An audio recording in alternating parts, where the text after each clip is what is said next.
I want to state categorically that that particular year when the Constitution was drafted, no students joined them in the traveling to South Africa and those other places they mentioned.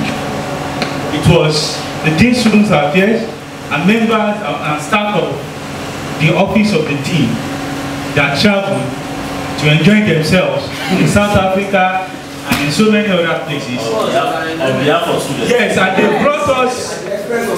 Yes, they brought us different photocopied documents that we are not even sure if those documents were actually constitutions of those institutions they claim.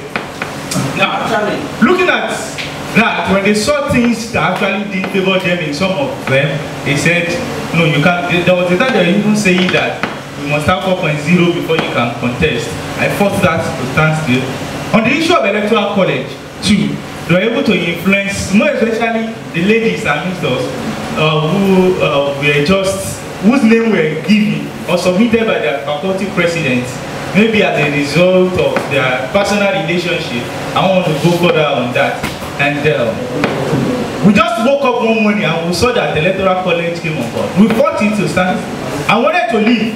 Myself, the chairman of Marere, my faculty, until our staff advisor advised that if you leave, what they will eventually bring to you will be worse than what you are leaving. So we had no option than to stay. And the Dean of Student Affairs asked us a question at the day we are meant to ratify the Constitution. And the question was, do you want a perfect Constitution or a student union?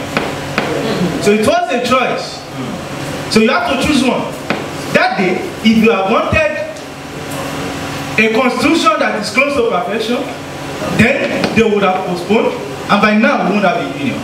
So we had no option at that point than to succumb and accept the epileptic constitution and follow suit.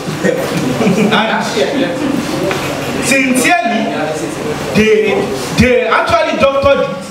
After they doctored it, that's why you can see that the powers of the SLCs were not duly explained and analyzed in this constitution. The executives are also caged. So what we're saying is that, okay, fine, don't worry, we will amend this constitution. And when they saw that, I want to say categorically that one of the reasons why the union has been suspended is because of this constitution. That the Student Legislative Council is trying to amend this constitution. And they know that if this constitution is amended, then there will be smooth running of the union. And nobody can lord over the union. I want to state this categorically again. That after our election, there were issues. And one of the lecturers, who was the chairman of the electoral committee for the last election, categorically told me that your constitution is not supreme.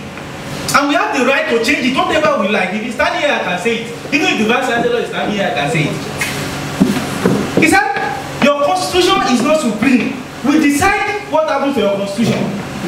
And that's what you are saying now. And that's why they have said that they want to review the constitution. So the basic thing is that everything about the constitution was planned by the office of the Dean Students Affairs, and they executed it, and those that supported the electoral college, because we knew there was going to be a legitimacy crisis. So I was going to ask questions. Until today, so many students don't show support, or some students don't show support for the young because we believe that we've not voted the president of our choice, even though they believe in the union. Let me just add something to what you have said. Now, about the management published something on Friday and said the reason why they are suspending the constitution is because they want to amend it. Our constitution here has a list in Article 10 already states the amendment of the constitution. What right do they have to take the constitution and say they want to amend it in another? Our constitution already states how the constitution can be amended. So I don't understand the basis, the modus operandi, how the management is working. Sincerely. Opening and how the students, how they are trying to make sure the students don't sign the form. That is one of the reasons why we are here, because we think they fit to send out press releases and make the students understand that even if, the truth and nothing but the truth is that if everybody does not sign that form, they are not going to chase all of us out of school. That doesn't mean we won't write our exams. But the student leaders are hell-bent, and we have said, no matter what happens, we are not going to sign that form. Because immediately we sign that form, they'll start picking us one by one, and they will deal with us one by one. So on that basis, we are not going to sign that form. We have sent out a petition, which is online already, that students should sign. Students that don't want it should sign.